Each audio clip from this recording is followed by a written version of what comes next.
कभी कभी ऐसा होता है ना कि दिमाग बस एक ही जगह घूमता रहता है, रुकने का नाम ही नहीं लेता।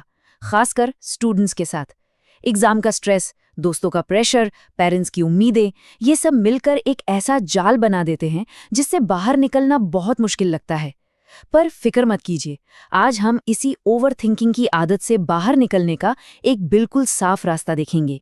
तो चलिए, सबसे पहले इसी सवाल से शुरू करते हैं। आखिर ऐसा होता क्यों है कि एक छोटी सी मामूली सी चिंता भी मन पर पहाड़ जैसी भारी लगने लगती है? मुझे यकीन है कि ये एक ऐसा सवाल है जिससे बहुत से लोग कनेक्ट कर पाएंगे। ये कुछ ऐसे सवाल हैं, है ना, जो दिमाग में लूप पर चलते रहते हैं। एग्जाम के रिजल्ट की टेंशन से लेकर दोस्तों के रिप्लाई न करने तक ये सवाल मन में एक घेरा बना लेते हैं। अगर ये ख्याल आपको जाने पहचाने लग रहे हैं तो यकीन मानिए आप अकेले नहीं हैं। जब कोई ज्यादा सोचने के चक्कर में फंस जाता है ना, तो अक्सर ऐसा ही महसूस होता है। एक अकेलापन सा छा जाता है, जहाँ लगता है कि कोई भी अपनी हालत को नहीं समझ सकता। ऐसा फील होता है कि बस हम ही सही हैं और बाकी सब गलत। तो अब सवाल ये है कि इससे बाहर कैसे निकलें? इस फीलिंग से बाहर निकलने के लिए सबसे पहला स्टेप है अपने सोचने का तरीका बदलना। और इसे समझने के लिए चलिए एक छोटी सी कहानी देखते हैं जो हमें सिखाएगी कि कैसे दूसरों के एक्शन को एक नए नजरिए से देखा जा सकता है। जरा सोचिए, एक ड्राइवर है, हाईवे पर आराम से अपनी लेन में जा रहा है, सब ठीक है। तभी अचानक पीछे से एक तेज रफ्तार कार आती है और जोर से टक्कर मार देती है। जाहिर है पहले ड्राइवर को बहुत गुस्सा आता है, लेकिन जैसे ही वो दूसरी कार में देखता है उसे पता चलता है कि पीछे की सीट पर एक महिला है जिन्हें हार्ट अटैक आया है और उनका बेटा उन्हें अस्पताल ले जा रहा है। ये देखते ही सारा गुस्सा हवा हो जाता है। तो यहाँ पे पॉइंट क्या है?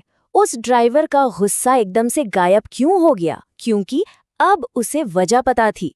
गुस्सा अक्सर तब आता है जब हमें पूरी जानकारी नहीं होती, जब हमें पूरी कहानी नहीं पता होती, तो हम बहुत जल्दी किसी नतीजे पर पहुंच जाते हैं। और ठीक यही चीज़ हमारी अपनी जिंदगी में भी होती है। कई बार हमें लगता है कि हमारे पेरेंट्स या दोस्त हमें समझ नहीं रहे हैं और हमें उन पर बहुत गुस्सा आता है। लेकिन हो सकता है कि हम कहानी का सिर्फ एक हिस्सा देख रहे हों। शायद उनके बर्ताव के पीछे कोई ऐसी वजह हो जो हमें अभी नजर नहीं आ रही। चलिए अब एक दूसरे बहुत ज़रूरी आइडिया पर आते हैं। ये हमें हमारी प्रॉब्लम्स का असली वजन समझने में मदद करेगा। जब हम किसी परेशानी में होते हैं तो हमें क्या लगता है? यही ना कि हमारी प्रॉब्लम दुनिया की सबसे बड़ी प्रॉब्लम है। पर क्या सच में ऐसा है? चलिए देखते हैं। जरा इस पर एक नज़र डालिए। हो सकता है किसी के लिए अच्छे मार्क्स लाना ही सबसे बड़ी टेंशन हो, लेकिन किसी और के लिए शायद स्कूल की फीस भर पाना एक बहुत बड़ी चुनौती है। और शायद किसी तीसरे इंसान के लिए चिंता सिर्फ इतनी सी है कि आज रात खाने का इंतजाम कैसे होगा। प्रॉब्लम का साइज हमारे देखने के तरीके पर डिपेंड करता है। अब इस पेन वाले उदाहरण को देखिए। एक पेन कितना ही भारी होता है? कुछ भी नहीं। इसे 10 मिनट पकड़ना बहुत आसान है। लेकिन सोचिए, अगर इसी पेन को 10 घंटे तक पकड़कर रखना पड़े तो हाथ में भयानक दर्द होने लगेगा।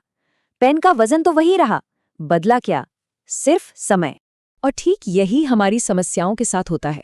प्रॉब्लम कितनी बड़ी है इससे उतना फर्क नहीं पड़ता जितना इस बात से पड़ता है कि हम उसे अपने दिमाग में कितनी देर तक लेकर घूमते हैं। जितना ज्यादा समय उतना ही ज्यादा दर्द। तो अब जब हम प्रॉब्लम की जड़ को समझ चुके हैं तो सवाल उठता है कि इससे बाहर कैसे निकलें। इसका जवाब है एक बहुत ही सिंपल 3 स्टेप प्लान। ये है वो 3 स्टेप्स जो किसी को भी इस ओवर थिंकिंग के जाल से बाहर निकाल सकते हैं। पहला, खुद को माफ करना। दूसरा, अपनी प्रॉब्लम्स को लिखना और सॉर्ट करना। और तीसरा, खुद को बिजी रखना। चलिए एक एक करके इन्हें समझते हैं। सबसे पहला और शायद सबसे मुश्किल कदम, खुद को माफ करना। हम सब पुरानी गलतियों का बोझ लेकर घूमते रहते हैं, लेकिन सच तो यह है कि जो हो गया वो हो गया, उसे बदला नहीं जा सकता। इसलिए आज और इसी पल ये फैसला करें कि उस बोझ को छोड़कर एक नई शुरुआत करनी है। दूसरा स्टेप बहुत ही प्रैक्टिकल है।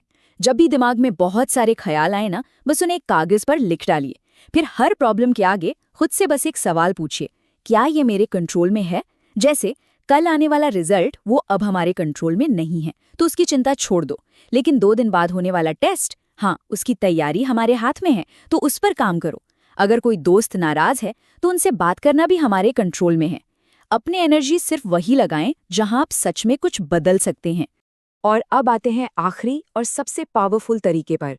ये एक ऐसी स्ट्रैटेजी है जो लंबे समय तक ओवरथिंकिंग को आपसे दूर रखेगी। देखिए, ओवरथिंकिंग एक वैक्यूम, एक खाली जगह को भरती है। ये आदत तब हावी होती है जब हमारा दिमाग खाली होता है। तो इसे रोकने का सबसे अच्छा तरीका क्या है कि दिमाग में कोई खाली जगह ही ना छोड़ी जाए। तो बिजी कैसे रहें? अपने पूरे दिन को पहले से प्लान कर लीजिए। एक काम खत्म हो तो बिना रुके तुरंत दूसरे पर लग जाओ। अपने दिमाग को हमेशा एक टारगेट दो। रात को सोने से पहले भी फालतू सोचने के बजाय अगले दिन की प्लानिंग करो। जब दिमाग के पास हमेशा करने के लिए कुछ होगा तो उसे इधर उधर भटकने का मौका ही नहीं मिलेगा। और ये बात बिल्कुल सही है। एक दिमाग जो किसी प्लान में बिजी है, उसके पास घबराने का या पैनिक करने का टाइम ही नहीं होता। तो आखिर में बस एक बात सोचिए, अगर दिमाग से ये ओवरथिंकिंग की धुंध हट जाए, मन एकदम साफ हो, तो क्या कुछ हासिल किया जा सकता है? कौन-कौन सी नई पॉसिबिलिटीज के दरवाजे खुल सकते हैं? इस सवाल का जवाब आपके अंदर ही है।